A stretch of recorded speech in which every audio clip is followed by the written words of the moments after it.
Dear friends, today's topic is being a messenger of peace and justice.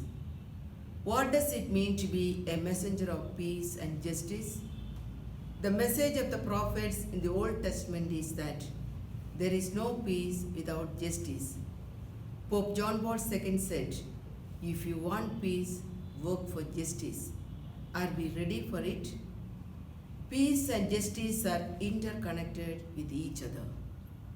Peace and justice are an act of God and a gift from God. Both peace and justice starts from each individual. Every one of us is supposed to be an instrument of peace and justice. John chapter 3 verse 16 says, "God so loved the world that he gave his only Son. Whoever believes in him may not be condemned, but have eternal life." So, you and I, who believe in this love, need to become the messengers of this love of God. When God created the world, he found it was very good. But as the time passed, what has happened? No doubt, there are many good things happening in and around the world. But there are also things which are not in accordance with the mind of God. Hence, someone has to be a messenger of peace and justice. We can take St. John the Baptist as an inspiration. He was a messenger of Christ, a voice crying out in the wilderness. So we need to be that voice of John the Baptist and tell the people right is right and wrong is wrong. Jesus, the Prince of Peace and the defender of the poor, said, "The Spirit of the Lord is upon me. He has called me to give good news to the poor, release to captives, to give sight to the blind." That was his mission manifesto. He became a message and a messenger to the world. His mission was to bring love, forgiveness, and goodness into this world. People who came to Jesus could experience peace, justice, wellness, and goodness. We also know how the scribes and Pharisees were oppressing and burdening the people with so many rules and regulations. Time and again, Jesus would point out to their hardness and harshness of their hearts. Even today, the situation has not changed for poor people. We need to be the messengers for the voiceless. How can we be the messengers? Our very way of life needs to be a message. Preaching is not enough. We need to walk the talk. We need to identify with the people who struggle for their basic rights. We need to feel with them, need to get into their shoes.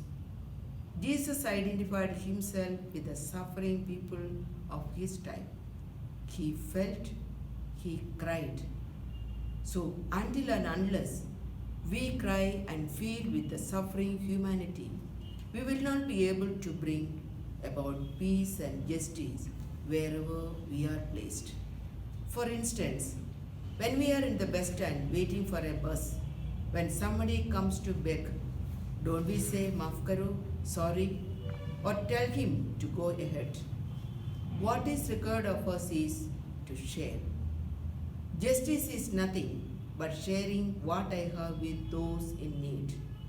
We must have a heart to feel, eyes to see, ears to hear the pain of the people, and must have a mouth to speak for them.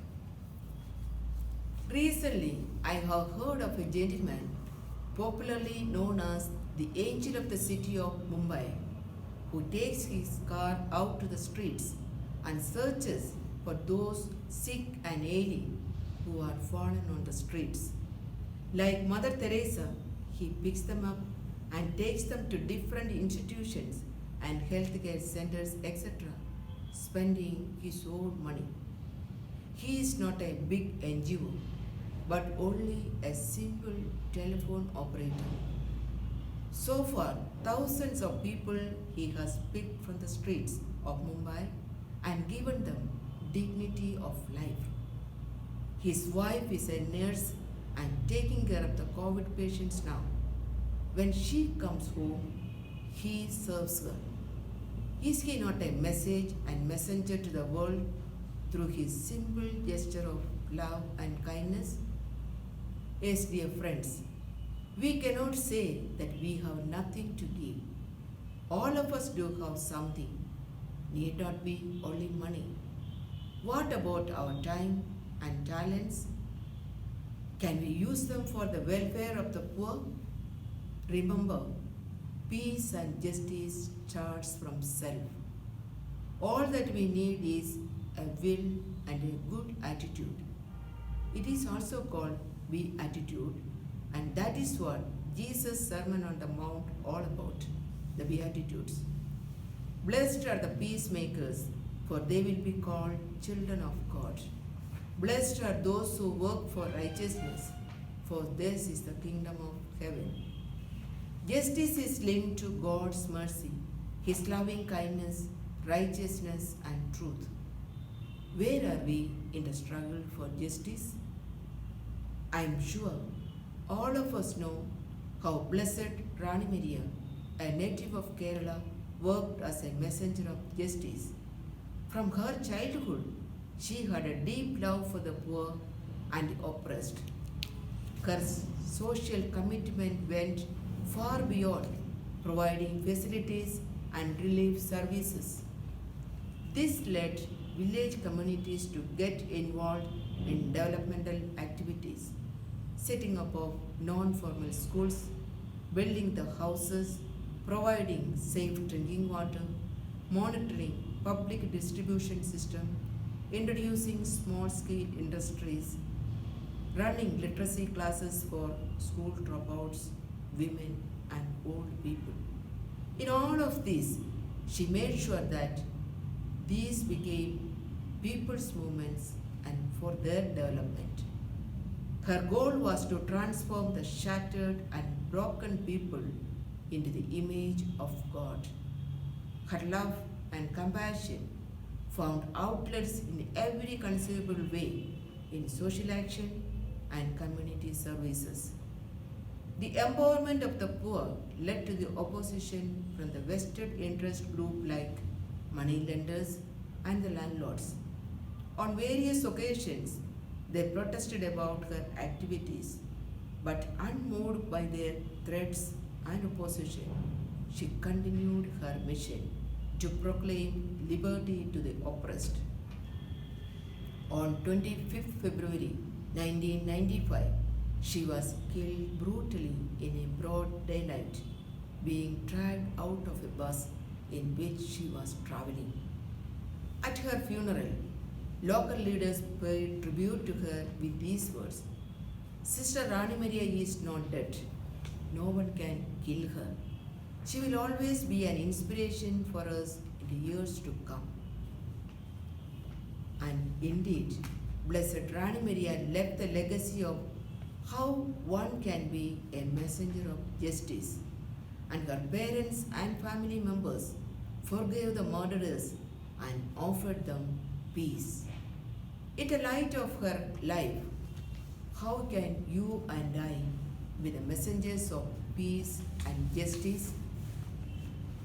We may not be able to do big things, but we can try small things like writing an article on justice and motivating someone to stand for justice, listening to someone who pleads for justice, attending rallies that fight for justice, giving voluntary service to the ones who need our accompaniment to fight against justice done to them, supporting local organizations who work for justice, being friendly with the competent authority to work towards the cause of justice, treating everyone with justice by giving just wages to the workers. It is God's plan that we should cooperate in the establishment of peace on earth. We engage ourselves in activities that promote social justice, which turns into peace. A prayer in the book of Sirach, chapter 36, verse 18 to 19 expresses, Give peace, Lord, to those who wait for you. Listen to the prayers of your servants and guide us in the way of justice. May God our Father help us to work without ceasing for that justice which brings true peace and lasting justice. Thank you.